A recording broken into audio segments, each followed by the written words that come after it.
parte. Es un río que corre hacia el mar. Es la gloria de su majestad. Se acabó la larga espera para Jacob y falta solo un día para el inevitable encuentro con su hermano que juró matarlo. Jacob ya no es jovencito, es un hombre adulto, no puede pelear las batallas de antes, no puede correr y al cabo huir. ¿Para qué? ¿Seguir huyendo? Lo consultó con su esposa y su esposa le dijo: basta de huir. Si tienes que morir, vas a morir, pero enfrenta de una vez lo que tienes que enfrentar. Falta un día para enfrentarse con el odio de su hermano. Cuando lo engañó hace tiempo a su hermano, le pareció magnífico, le pareció una buena idea. Pero hoy, con el correr del tiempo, ni siquiera puede pensar en ello y dice: ¿qué tuve en la cabeza? ¿Cómo se me ocurrió algo así? ¿Cómo enfrentas a tu hermano después de haberte hecho pasar por él? Después de haberle mentido a un padre ciego y haberle robado a tu hermano lo que le correspondía o le pertenecía por nacimiento. Le había robado la bendición a su hermano, en toda una trampa que ideó con su mamá para engañar al pobre viejo que estaba ciego. Su hermano juró que lo mataría donde lo viera. Y Jacob, señores, se dedicó a huir. La Biblia narra lo siguiente en Génesis 32:6, dice: vinimos de tu hermano Esaú, de ver a tu hermano Esaú, le dicen a Jacob. Y él también viene a encontrarte. Y viene con 400 hombres. Entonces Jacob tuvo gran temor y se angustió y distribuyó el pueblo que tenía consigo y las ovejas y las vacas y los camellos en 2 campamentos. Y dijo: si viene Esaú contra un campamento y lo ataca, el otro campamento escapará. En otras palabras, le dijo a su familia: no puedo salvarlos a todos. Si mi hermano viene con 400 hombres, eso se parece más a un ejército que a una reunión familiar. Él no viene a encontrarse conmigo para celebrar Thanksgiving. 400 hombres, mucha gente, viene a matarme. Lo único que podemos hacer es dividirnos. No sé a cuál de los 2 campamentos atacará primero. Pero cuando escuchen que está atacando a un campamento, el resto huya. Si no puedo salvarle la vida a toda mi familia, le salvaré por lo menos a la mitad. Así que él divide su familia y sus bienes. Jacob tiene lo que cualquier hombre en la Biblia en aquel entonces podría tener: esposas, hijos, siervos, siervas, asnos, ovejas, vaca. Alguna vez se fue sin tener absolutamente nada y hoy regresa siendo un hombre rico, pero con algo en su corazón, con algo que lo molesta continuamente. Había estado huyendo de su familia, de su propio hermano por años. El patrón en la vida de Jacob es el fraude. A él le gusta esto de negociar y a veces por debajo de la mesa, como decimos en algunos países, sacar alguna ganancia deshonesta. 7 veces la Biblia narra que cambió su salario junto a su suegro. 14 años lo hizo trabajar su suegro, que era más rápido que él y más timador, para que él pudiera casarse con la mujer de sus sueños. Y toda esta vida de engaño, de suplantar identidades que no eran la propia, comenzó allá, cuando junto con su mamá engañaron a su papá ciego y por supuesto timaron a su propio hermano. Jacob tiene el favor de Dios, aunque no lo crean, le va bien. Él está familiarizado con el favor de Dios. Lo que no tiene es el favor de la gente. El favor de mi hermano se llama este mensaje. Hay muchas personas aquí que tienen el favor de Dios, no cabe la menor duda, pero operar en la bendición no es independiente de la gente. Necesitamos también el favor de la gente, que no es lo mismo que solo tener el favor de Dios. Jacob no tenía el favor de Dios, de la gente, no tenía el favor de su hermano, tenía el favor de Dios, pero por años él sabía que tenía que arreglar algo con su familia. Tener el favor de la gente significa que para todo lo que hacemos lo necesitamos. Si vas a poner un negocio, necesitas tener favor con la gente. Vendas lo que vendas, hagas lo que hagas, comercialices lo que comercialices, necesitas tener un don de gente, favor, bendición para con la gente. ¿Qué es esto? Lo que tenían aquellos viejos dueños de almacén, de mercadito, en nuestros países cuando algunos de nosotros éramos pequeños. Ponían enfrente lo que era similar a un Walmart, pero ellos seguían con su pequeño mercadito y algunos vecinos no querían ir enfrente para seguir comprando aquí.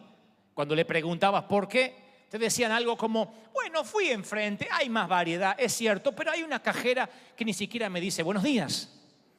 Es impersonal. Simplemente me tengo que servir yo mismo en el carrito lo que quiero. Si un día no quiero hablar con nadie, ese es el lugar. Pero cuando voy de don Antonio, cuando voy de don José, hasta me pregunta por mis hijos.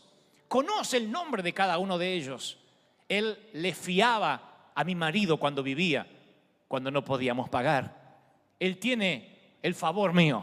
Siempre voy a comprarle a él y él lo sabe.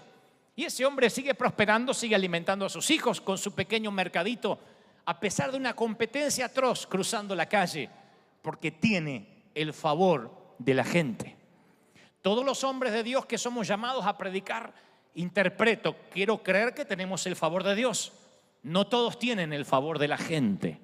El favor de la gente es, yo necesito escuchar a ese hombre, necesito estar cerca de esa persona porque me bendice. Sé que Dios está con él, pero hay un atractivo, yo quiero estar con él. Eso lo vivía Jesús cuando caminaba por las calles. Los niños se acercaban, los adultos querían estar con él. Había cierto imán, cierta seducción santa que permitía que la gente se acercara. Tenía favor con Dios y favor con la gente. De hecho, dice, y Jesús crecía en sabiduría y en estatura y en gracia para con Dios y con los hombres. Lucas 2:52. Jacob no tenía el favor de la gente. Y cuando tienes el favor de Dios, pero no tienes el favor de la gente, todo te cuesta el doble, todo. Este mensaje va para personas que dicen, yo pongo un negocio de sombreros y empiezan a ser gente sin cabeza. Vieron que hay gente que todo le cuesta el doble, todo le cuesta el triple, el cuádruple, que a los demás les parece fácil. Hay gente que le cuesta todo mayor sacrificio. Hay gente que inmediatamente adquiere buen crédito, buen puntaje, compra su casa, y hay otros que están años y no pueden hacer un mínimo crédito. Sin embargo, vienen a la presencia de Dios, oran, Dios está con ellos. Dice, yo sé que Dios está, ¿qué me falta? Favor con la gente. Te falta favor con la compañía de crédito, favor con el juez, para con el juez. Te falta favor para con ese faraón que tiene la capacidad de levantar el pulgar o bajarlo. Y eso significa que te vaya bien o que te vaya mal, a pesar que Dios esté contigo. A Jacob le faltaba el favor de su hermano y eso bloqueaba su vida. Él estaba familiarizado con la bendición de Dios, pero tenía bloqueada la bendición del hombre. Y necesitamos saber que tenemos que ser de bendición para otros y los demás tienen que ser de bendición para nosotros. La Biblia dice que literalmente Jacob dijo, tengo vacas, tengo asnos, ovejas, siervos y siervas, y envío a decírselo a mi hermano Esaú para hallar favor en sus ojos, gracia en sus ojos. Génesis 32:5. Ahora sé que algunos podrán decirme algo como, hey, yo aprendí que la Biblia dice, si Dios es con nosotros, ¿quién contra nosotros? Y yo lo creo. Si Dios es contigo, no hay nadie contra ti. Pero eso no te libera de la oposición de la gente si es que no tienes su favor. Un matrimonio puede ser maldecido porque uno de los dos retiene la bendición hacia el otro. Un hijo puede ser maldecido porque su papá retiene la bendición y no lo bendice. Y ese hijo tiene el favor de Dios, pero no tiene el favor de su papá. Y como no fue bendecido por su papá, va a ir bien, pero todo le va a costar el doble. Se los dice a alguien que no fui muy bendecido. No fue muy bendecido cuando niño. Por lo general me decían que iba a salir burro como el tío, que no iba a poder nunca hablar, que no iba a poder expresarme, que por mi falta de estudios no tendría la capacidad de expresarme correctamente, etcétera, etcétera, etcétera. ¿Qué pasó? El favor de Dios rompió todas esas maldiciones y hasta aquí Dios me ha traído en bendición. Pero confieso que si hubiese tenido el favor de gente de la cual no tuve, todo me habría sido más rápido, más fácil, menos costoso. Y yo estoy aquí como pastor para que se te haga más fácil la vida, para que no tengas que pasar por algunas cosas que yo pasé y hoy te vayas aquí logrando no solo el favor de Dios, sino el favor de los hombres. ¿Cuánto lo están necesitando? Dígame amén. Que tengas la bendición, que crezcas en sabiduría, en estatura, en gracia para con Dios y también en gracia para con los hombres. Ahora, présteme mucha atención. Mírenme, si no es por aquí, a través de las pantallas, por favor. Voy a hablarles un momento sobre algo que está muy trillado. Decenas de predicadores hablan sobre el poder de bendecir, pero yo no les diré una frase hecha ni un cliché, sino algo que resulta, que a mí me resulta. Nunca me paré detrás de un púlpito a hablar algo que yo no haya vivido y eso le da autoridad a lo que digo. El decir que Dios te bendiga o bendiciones se ha convertido en un saludo trivial. Los cristianos sabemos decir bendiciones, que Dios te bendiga, pero es casi un buen día. Buenas noches, bendiciones. Se ha perdido el concepto de lo que significa la bendición. Que Dios te bendiga significa lo siguiente. En primer lugar, que cuando estoy bendiciendo a alguien, esa bendición no tiene una sola dirección, o sea, solo te convierte en un recipiente que recibe la bendición, sino que somos bendecidos para bendecir. Recibimos para dar. ¿Me siguen, sí o no? Cuando alguien me bendice, inmediatamente me convierte en una persona que también puede bendecir. Cuando alguien me dice que Dios te bendiga, pastor, significa que yo también puedo bendecir. La palabra bendición en el original hebreo significa Barak, como el nombre del presidente de los Estados Unidos de América. No se lo van a olvidar nunca. Aunque alguien va a decir Obama, yo estoy seguro. Barak significa proclamar la intención de Dios sobre tu vida. Oigan, si yo les dijera, les voy a hablar sobre el poder de la bendición, usted tiene poder para bendecir, eso puede ser debatido por algunos teólogos. Dirán cosas como, ningún mortal puede bendecir a otro. Ahora lo único que falta es que lo que uno dice desata bendiciones sobre el otro. Entonces tenemos nosotros los mortales la capacidad de decidir lo que al otro le va a pasar. No. La palabra bendición, Barak, significa literalmente que todo lo que Dios tenga planeado para ti se cumpla. O sea, es ponerme de acuerdo con lo que Dios ya pensó que iba a hacer contigo. Significa que todas las expectativas de Dios se cumplan en tu vida. Eso es lo que decimos cuando decimos Dios te bendiga. Que todas las expectativas que Dios tiene y los planes que Dios preparó para ti se cumplan en tu vida. No estoy inventando una bendición. No se me ocurre a mí bendecirte, sino que afirmo en fe que Dios tiene pensamientos de bien para ti y no de mal. Y cuando yo te digo te bendigo, no es que yo como un simple mortal argentino se me ocurre bendecirte, sino que estoy diciendo que lo que Dios planificó desde el vientre de tu madre se cumpla antes que te vaya de esta tierra y va a ocurrir. Eso es una bendición. Ahora, esa es la bendición que le damos a nuestros hijos. Dice la Biblia en 1 Pedro 3:9, sabiendo que fuiste llamados para que heredaseis bendición. Heredan una bendición y yo proclamo de que eso va a ocurrir. Eso hacían los profetas. Cuando los profetas decían te bendigo, te ponga Dios como cabeza y no como cola. Seas un prestador y no alguien que pide. No estaban haciendo un agorero, un deseo místico. A ver, ¿qué palabra se me ocurre? No. Estaban proclamando lo que Dios ya había determinado. Y el muchacho que lo recibía, al creerlo, esa bendición que gravitaba en el aire, de pronto se hace carne y él lo empieza a tener como si fuera una mochila que no puede sacarse de encima. Voy con la bendición encima. O voy con la bendición cargándola todo el resto de mi vida. Así como me cepillo los dientes esa mañana, me pongo la bendición. Entonces, este es un principio espiritual. Si necesito bendición, necesito liberar bendición. Retenerla impide que yo la reciba. ¿Me siguen, sí o no? Escuchen lo que dice el sabio proverbista, 11:26. El que acapara el grano, el pueblo lo maldecirá. El que egoístamente acapara el grano del trigo, el pueblo lo va a maldecir. Pero bendición será sobre la cabeza del que lo da o del que lo vende. Proverbios 11:26. ¿Cuál es la idea? Que si quiero bendiciones, tengo que desarrollar un estilo de vida que bendiga a otros. Si yo quiero que Dios me bendiga, esto no es un solo recipiente unidimensional. Quiero, creciente oveja, dame, bendecime, ungime, mandame. No es todo unidimensional. Es bidimensional. Recibo a medida que doy. Es un principio espiritual. No estoy hablando de ofrenda, estoy hablando en todos los órdenes de la vida. Como doy, recibo. Le dice la Biblia, dice en Génesis al patriarca, y te bendeciré.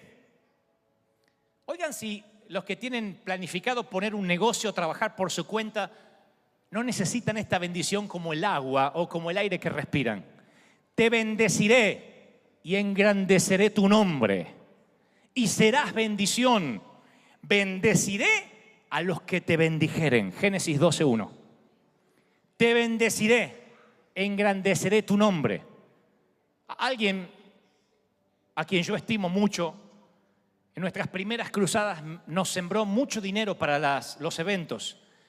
Él literalmente pagó uno de los estadios allá en el año 2005, el River Plate. Y él quería fabricar autos. Traía autopartes de China y quería fabricar autos. Y me dice, estoy debatiéndome sobre qué nombre le puedo poner al automóvil. No se me ocurre algo que tenga punch, algo que pegue, algo que tenga branding, que sea una marca que se imponga. Le dije, ¿cuál es tu apellido? Y me dice, mi apellido es Efa. Le digo, así tienen que llamarse los autos, Efa. Y entonces su primera reacción fue la de un cristiano que toda la vida escuchó, no, su nombre tiene que ser grande, nosotros no. Entonces me dijo, no, pero ¿cómo voy a ponerle mi nombre? Y entonces le leo este episodio, dice, bendeciré y engrandeceré tu nombre.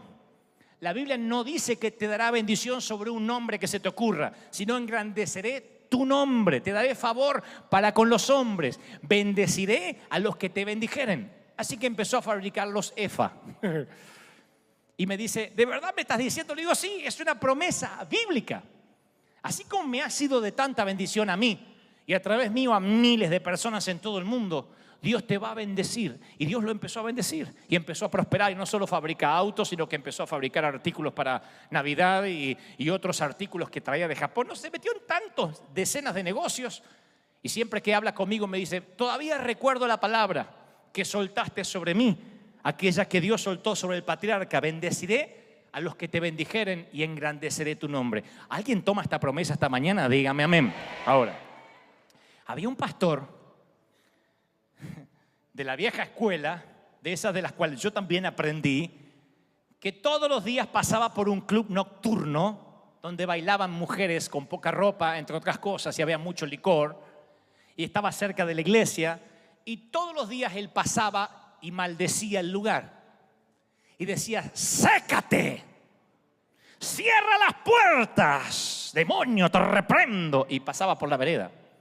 Y dice el pastor que cada vez que maldecía el club nocturno, cada vez le iba mejor. Había más hombres, más mujeres y más borrachos. Y él dice, pero yo lo maldigo, sécate. Él quería secarlo como Jesús a la higuera. Pero lo que estaba haciendo Jesús era dar una enseñanza con eso que ocurrió. Pero él fuera de contexto decía, sécate, maldigo este lugar y los que aquí están. Y como seguía prosperando y crecía más el bar que la iglesia, él le preguntó al Señor, dime qué estoy haciendo mal. Y el Señor le habla y le dice, ¿por qué maldices a la gente por la que yo di mi vida, la misma vida que di por ti? ¿Por qué maldices? Amad a vuestros enemigos, bendecid a los que maldicen, haced bien a los que os aborrecen y orad por los que te persiguen y ultrajan.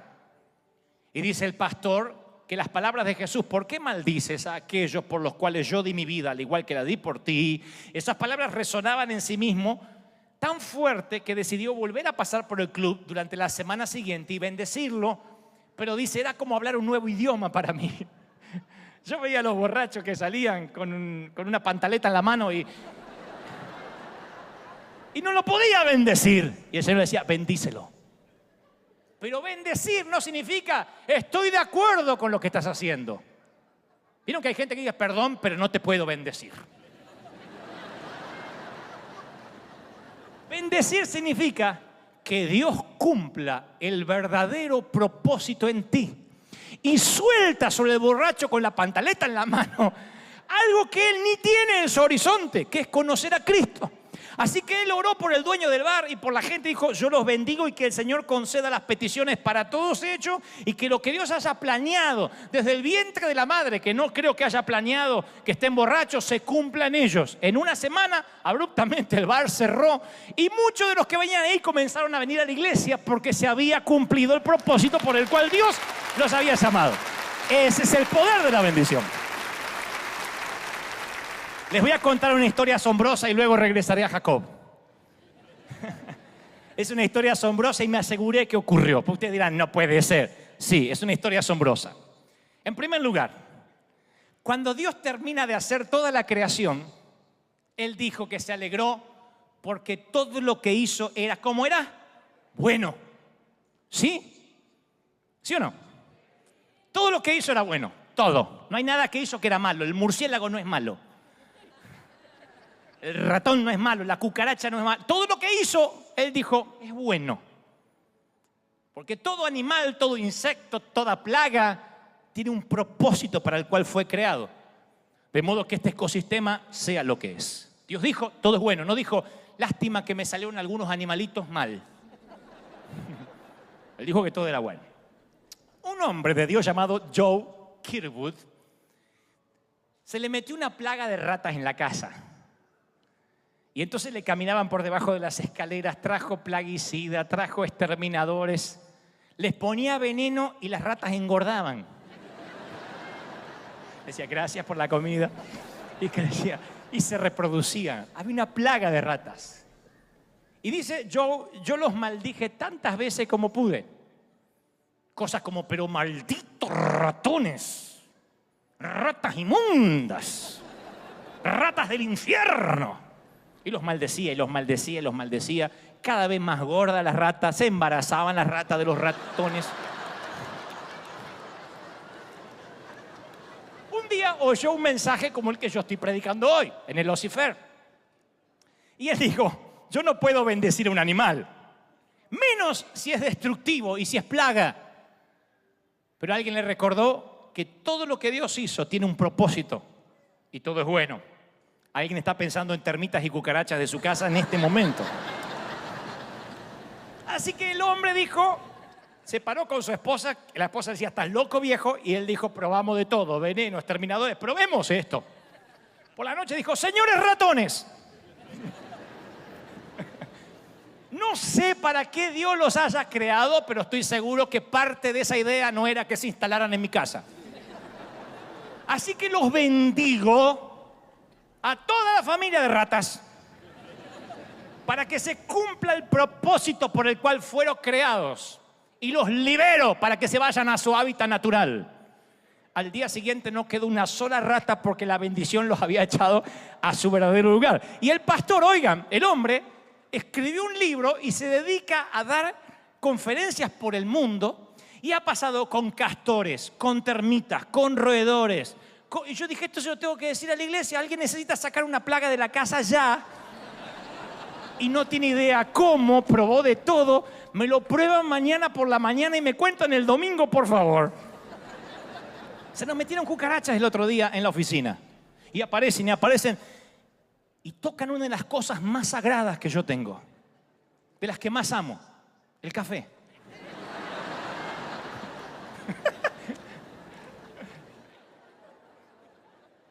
Y lo peor es que a veces descubrimos que es café pasado por cucaracha. Y me dice, no, ya limpiamos todo. Cuando Dios me muestra esto, dije, eso es lo que vamos a hacer mañana lunes en la oficina. Vamos a decir, señores cucarachos y cucarachas, no sé por qué cuerno Dios los habrá creado, ni qué función cumplirán en el ecosistema, ni por qué subieron al arca. Pero estoy seguro que parte de la creación no fue irán a las oficinas de Féborde y se multiplicarán. ¡No! Así que los bendigo, así como hacemos con alguien, para que Dios cumpla el propósito en tu vida. Y se tienen que ir por lo menos a la oficina de al lado. Te bendigo significa yo te libero para que lo que Dios... Oh, van a matarme en YouTube con esto. No sé si lo vamos a publicar.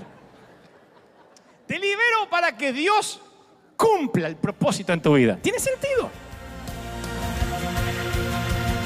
Es la gloria de su